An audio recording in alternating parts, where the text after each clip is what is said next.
Last video में हमारा थोड़ा सा पार्ट रह गया था किस चीज का, सुपरवाइजर फंक्शन का, किसका, सेंट्रल बैंक का। तो मैंने आपको वहां पे भी बताया था क्या आपका सेंट्रल बैंक क्या करता है, आम जनता के पैसे का क्या है, केयर टेकर है। उसे देखना होता है कि आम जनता के पैसे का गलत इस्तेमाल या उसके साथ फ्रॉड तो नहीं हो रहा।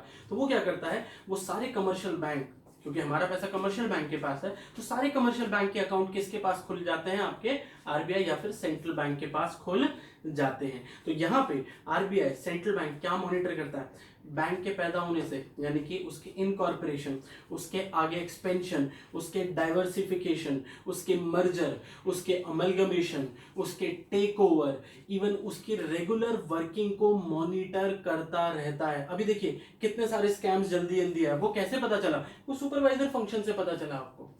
अगर सुपरवाइजर फंक्शन नहीं होता तो आपको ये सारे बैंकों के, प्राइवेट बैंक के जितने भी स्कैम्स आए इनके बारे में कभी भी पता नहीं चलता, क्योंकि वो उनके रिकॉर्ड्स को रेगुलर चेक करते रहते हैं।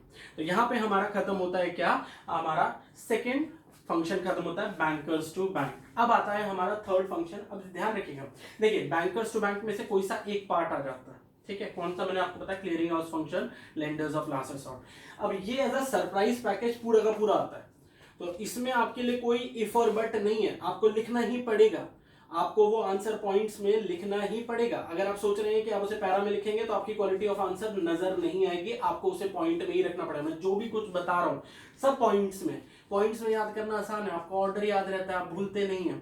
हमारे साथ बड़ी प्रॉब्लम होती है, भूल जाते हैं, ठीक है। तो याद रखना, पैरा में नहीं लिखना, पैरा कोई नहीं पढ़ेगा, आपका आंसर बहुत रेयर चांसेस है कि पैरा में आपका अच्छा आंसर पढ़ा जाएगा। पॉइंट्स में लिखो, छोटा रह जाता है कोई बात नहीं, बढ़ते रहो, आपका आंसर टू द पॉइंट है। इकोनॉमिक्स में टू द पॉइंट आंसर से बढ़िया आंसर कुछ भी नहीं होता। स्टार्ट करते हैं, banker to government, banker to government. अब हम जो सेंट्रल बैंक है वो किसका बैंकर बन गया है, वो गवर्नमेंट का बैंकर बन गया है। गवर्नमेंट का जो अकाउंट है किसके पास है, वो आपके सेंट्रल बैंक के पास है। अब ध्यान दीजिएगा कुछ मैं क्या कह रहा हूं, सेम जो अभी हमने बैंकर्स टू बैंक में पहला बैंक वाला पढ़ा था, वही चीज अब हमें किस में पढ़नी है, बैंकर टू गवर्नमेंट में पढ़नी है। तो ध्यान से पहला पॉइंट क्या, सारी गवर्नमेंट का, सारी मतलब सेंट्रल गवर्नमेंट बोलो या स्टेट गवर्नमेंट बोलो, सबका अकाउंट किसके पास है, आपके सेंट्रल बैंक के पास है।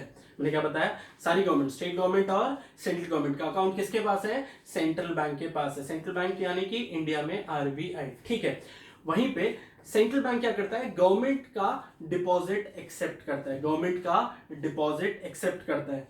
उसके बाद तीसरा पॉइंट, वो क्या करता है, वो गवर्नमेंट को शॉर्ट टर्म, वो यानी कि आपका सेंट्रल बैंक गवर्नमेंट को शॉर्ट टर्म और लॉन्ग टर्म लोन प्रोवाइड करता है। तो तीन चीजें बतानी है क्या, सारी गवर्नमेंट का, ऑल द गवर्नमेंट यानी कि स्टेट और central government hold account with the central bank. First thing, central bank accept deposit of the government, कौन सी, state and central. Last point, central government provides long term and short term loans to आपका central government बोल लो या state government बोल लो।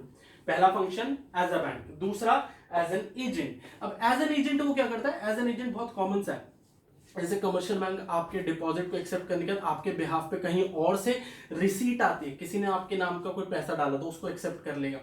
आपने कोई insurance की कोई किस्त लगा रखी है, इंस्टॉलमेंट लगा रखी है, उसको वो आगे पे करता रहेगा। तो यहाँ पे क्या करता है, वो आपके बिहाफ पे क्या करता है, रिसीट एक्सेप्ट करता है और पेमेंट करता है। Similarly central bank central government या स्टेट गवर्नमेंट के बिहाफ पे क्या करता है, रिसीट को एक्सेप्ट करता है और लगातार पेमेंट करता रहता है। रिसीट के नाम पे क्या आता होगा जनरली, अगर आप सोचेंगे तो आपके दिमाग में आएगा, तो रिसीट के नाम पे आता है टैक्सेस का कलेक्शन, बहुत कॉमन है। पेमेंट के नाम पे गवर्नमेंट एम्प्लॉइज की सैलरी वगैरह जानी है, तो वो सारी चीज इसमें आती रहती है।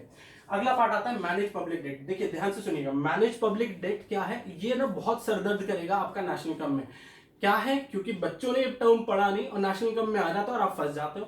तो सुनना क्या है, manage public debt, manage public debt, public यानी कि आम जनता से लिया गया लोन। सरकार क्या करती है ना, सरकार के पास लोन लेने के तरीके हैं, किस किस से ले सकती है, वर्ल्ड बैंक से ले सकती है, अपने आरबीआई यानी कि सेंट्रल बैंक से ले सकती है, और आम जनता से ले सकती है। आम जनता से लेने का फायदा पता है क्या है, बहुत बढ़िया, उसमें रेट ऑफ इंटरेस्ट बहुत कम होता है आम जनता से। तो यहाँ पे जो आम जनता से लोन लिया गया उसे बोलते हैं हम लोग पब्लिक डेट। तो आरबीआई क्या करता है, सेंट्रल बैंक क्या करता है, उसको मैनेज करता है, उसको रेज करने में और उसको वापस चुकाने में मदद करता है, किसकी, गवर्नमेंट की। अब बात आता है लास्ट, ये इंटरेस्टिंग है, मन मार्कर हो सकता है, आपके देश को कौन रिप्रेजेंट करता है जब भी फाइनेंशियल इंस्टीट्यूशंस की मीटिंग होती है तो आपके देश को, इंडिया की गवर्नमेंट को कौन रिप्रेजेंट करता नजर आएगा वहां पे? Chairperson of your central bank, यानी कि जो भी हमारे प्रेजेंट के गवर्नर साहब होंगे वो इंडिया को रिप्रेजेंट करेंगे जब भी कोई फाइनेंशियल इंस्टीट्यूशंस की मीटिंग होगी। तो मैंने क्या क्या बताया? 3 पार्ट बताए। रिसीट और पेमेंट एक्सेप्ट करेगा पहला, पब्लिक डेट को मैनेज करेगा दूसरा, और जो भी मीटिंग होगी किसकी? सारे इंटरनेशनल इंस्टीट्यूशंस की, यानी कि सारे सेंट्रल बैंक्स की, उसमें इंडिया को कौन रिप्रेजेंट करेगा? इंडिया के सेंट्रल बैंक का चेयर पर्सन। लास्ट पॉइंट आता है दैट इज एडवाइजर। एडवाइजर बहुत छोटा सा लिखना है, यहां पे ध्यान से देना कि ये एडवाइजर का मीनिंग आपको किस सेंस में समझना है। एडवाइजर क्या? एडवाइस देने वाला। किसको? गवर्नमेंट को। किस किस मैटर में दे सकता है? बहुत सिंपल है, फाइनेंशियल, मॉनिटरी, आपका फॉरेन एक्सचेंज हो गया, इकोनॉमिक हो गया, इन मैटर में एडवाइस देता है। ध्यान दीजिएगा, एडवाइस दे सकता है बट मनवा नहीं सकता। सेंट्रल गवर्नमेंट उनसे एडवाइस मांगी, ठीक है, बट वो अपनी एडवाइस जबरदस्ती थोप नहीं सकते, यानी कि गवर्नमेंट माने ना माने वो गवर्नमेंट पे डिपेंड करता है। आपको कितना लिखना है पेपर में? बस इतना सा लिखना है। इन आपका सेंट्रल बैंक एडवाइस देगा गवर्नमेंट को जब जब वो मांगेगी। किसके regarding? Financial matter, economic matter, foreign exchange and monetary method. यहां पे हमारा एंड होता है कौन सा? हमारा third function that is banker to government.